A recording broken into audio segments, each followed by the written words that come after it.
Saudara-saudari terkasih, kalau sempat belajar tentang epistemologi, itu salah satu cabang filsafat yang fokus mempelajari tentang bagaimana cara mengetahui.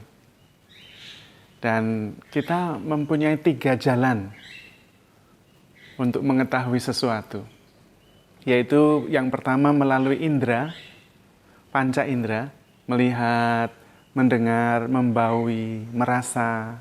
Dalam arti sentuhan, kita bisa mendapatkan pengetahuan. Tapi itu terbatas. Dan itulah kerja akal budi. Akal budi kita sangat terbatas. Hanya bisa mengetahui berdasarkan penglihatan, penciuman.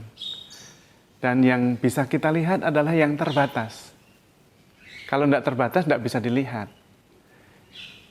Ada batas, misalnya pohon, itu ada batas satu pohon dengan yang lain, maka kita bisa melihat.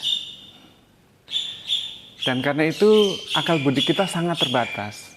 Tidak bisa mengetahui yang tidak kelihatan, yang tak terbatas. Seperti cinta, pengorbanan, itu tidak bisa dimengerti oleh akal budi kita. Yang kedua, melalui peristiwa. Disebut dengan intuisi. Intuisi adalah logika peristiwa. Peristiwa satu begini, peristiwa yang kedua begini, peristiwa yang ketiga begini. Dan kemudian saya bisa menangkap, oh ya, berarti maksudnya itu. Itu intuisi. Dan yang ketiga adalah melalui percaya. Bukan karena melihat. Dan sebetulnya hidup kita lebih banyak ditentukan oleh percaya ini. Bahkan dalam hidup sehari-hari, kita hidup oleh percaya, bukan oleh melihat. Kalau karena melihat, frustrasi kita. Kalau hidup berdasarkan akal budi saja, frustrasi kita. Karena kita tidak mampu memahami kenyataan yang jauh lebih tinggi daripada akal budi kita. Daripada indera kita. Contoh sederhananya, kalau Anda naik angkutan umum, entah busway, entah apa saja, itu berarti Anda percaya bahwa supirnya minimum tidak sedang berantem dengan istrinya tadi malam dan tidak sedang bertujuan bunuh diri dengan mengajak seluruh penumpang. Minimum itu, Anda percaya. Atau Anda naik pesawat, sama. Pilotnya itu sehat dan dia sedang mau menerbangkan pesawat dan nanti pasti sampai. Iman. Meskipun tidak ada bukti, tidak ada jaminan, bisa saja loh pilotnya mau bunuh diri. Bisa. Nah kalau kita hidup berdasarkan akal budi saja, frustrasi kita. Maka perlu hidup berdasarkan iman. Dan dalam kenyataannya begitu. Tidak usah jauh-jauh Anda sarapan pagi aja, itu Anda orang beriman.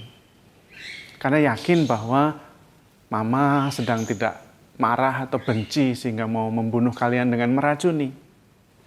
Jadi seluruh hidup kita sebetulnya dari setiap hari, kita hidup berdasarkan percaya. Maka Rasul Paulus dalam suratnya kepada jemaat di Korintus yang kedua, bab 5 ayat 7, menegaskan, hidup kami ini adalah hidup berdasarkan percaya, bukan karena melihat. Maka kita harus melatih diri, bagaimana hidup berdasarkan percaya ini. Jangan berdasarkan akal budi terus, itu sangat terbatas. Frustrasi kita nanti.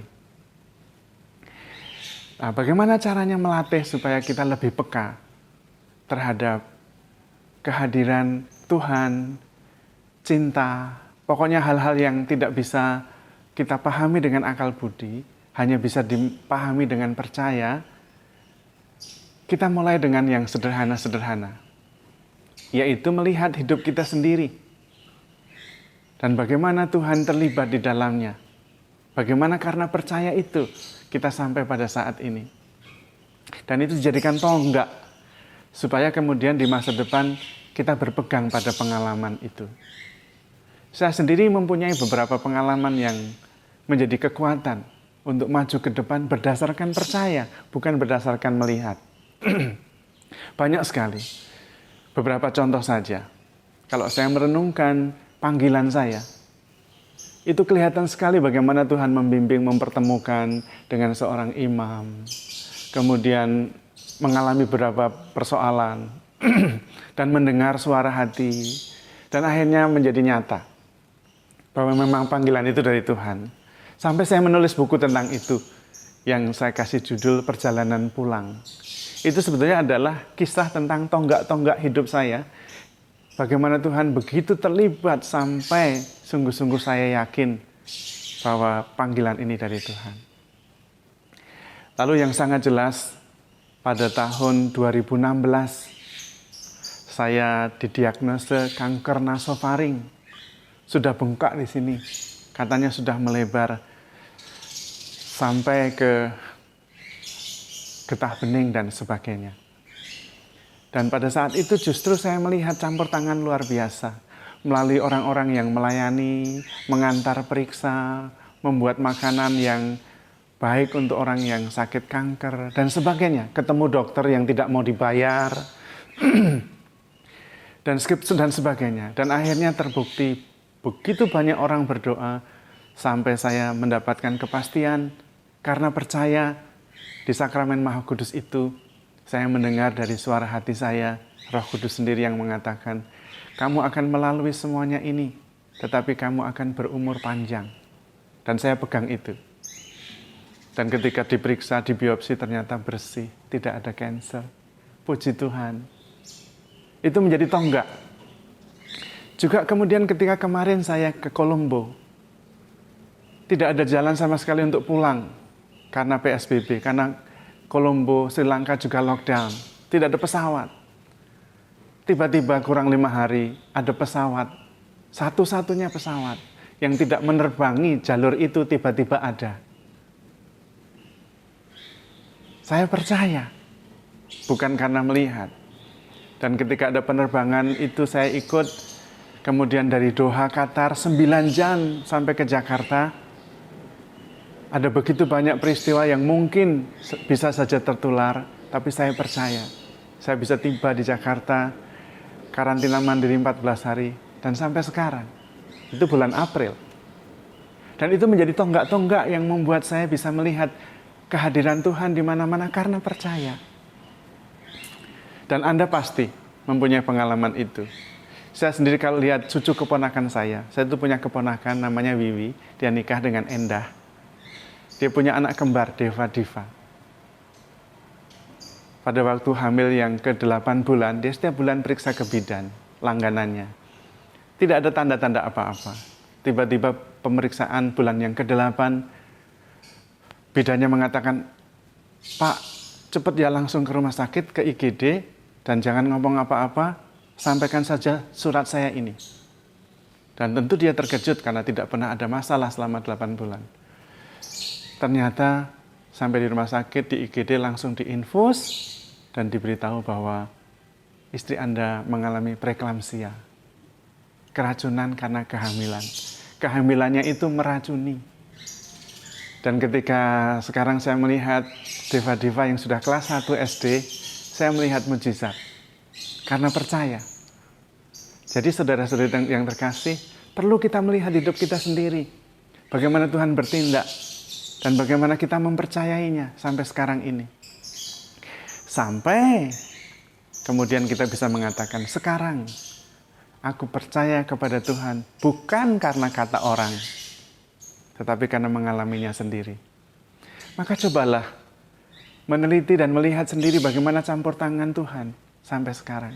Kalau Anda sudah berusia 40 tahun, itu berarti sudah 40 tahun Tuhan bekerja mengerjakan mujizat untuk Anda. Anda sadar atau tidak?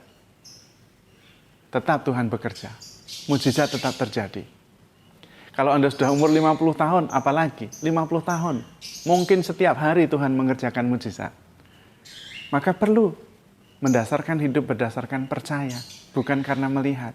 Karena itulah hidup kita. Kita perlu melatih diri. Kita memberi porsi yang seimbang atau lebih banyak. Hidup berdasarkan percaya, bukan karena melihat. Hidup berdasarkan iman, bukan karena pikiran. Jauh lebih damai, jauh lebih tenang. Karena memang realitas tidak bisa dipahami hanya dengan akal budi saja. Jadi saudara-saudari yang terkasih, marilah kita melihat jejak-jejak Tuhan dalam hidup kita yang konkret dan nyata. Lalu kita pegang, supaya kita besar hati dan berpengharapan di masa depan. Kalau di masa lalu dan sekarang Tuhan bertindak, menolong, mengerjakan mujizat, pasti di masa depan juga akan melakukan hal yang sama. Karena Tuhan yang Maha Kuasa itu, Tuhan yang Maha Baik itu adalah Bapa kita sendiri, yang sangat mengasihi anak-anaknya. Maka mari kita hidup karena percaya, bukan karena melihat. 2 Korintus 5 ayat 7. Tuhan memberkati.